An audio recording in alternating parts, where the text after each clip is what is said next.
ქვეყანაში სადაც 300,000 ბავშვი შიმშილობს, ქვეყანაში სადაც 700,000 ჩვენი თანამოქალაქე უკიდურეს სიღარიბესა და სიღატაკეში ცხოვრობს, არსებობს რეალურად.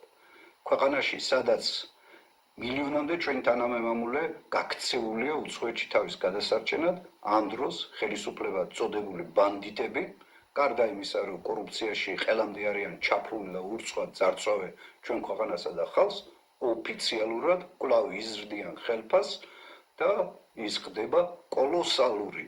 კერძოდ ახალი წლიდან პრეზიდენტად წოდებულის ხელფასი იქნება თვეში 16,000 ლარი, რაც 50 ჯერ აღემატება საწყალი პენსიონერის შემოსავალს. პრემიერ-მინისტრის ხელფასიც იქნება თვეში 16,000 ლარი, რაც 160 ჯერ მეტია იგივე ომის ვეტერნის შემწეობაზე. არ ჩამორჩა პარლამენტის თავმჯდომარეს, რომელმაც ასევე 16,000 ლარი გაიხადა ხელფასი თვეში, რაც 200 ჯერ მეტია სოცდაუცველის შემწეობაზე.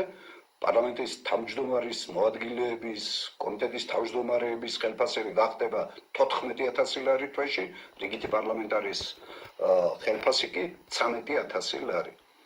როდესაც ასეთ მძიმე სიტუაციაში დაქცეულ ქვეყანაში ხელისუფალი ასე იქცევა, ეს ნიშნავს, რომ ისინი აბუჩად იგდებენ ხალხს, დასცინიან მათ და სულ ფეხებზე კიდიათ მათი მდგომარეობა. ამიტომ ამ ბანდიტებს უნდა გამოგვლიჯოთ ჩვენი ქვეყანა და სახელმწიფო უნდა ჩავაყენოთ ხალხის სამსახურში. ხელისუფლება უნდა ემსახურებოდეს ხალხს და არა საკუთარ კეთილდღეობას, რაც ოლიგარქიული რეჟიმის პირობებში გამორიცხულია. ამ ბანდიტების გამოსწორება არ იქნება. მათ უნდა დავატოვებინოთ ძალაუფლება და ის დაუბრუნოთ მის აღმატებულება ხალხს.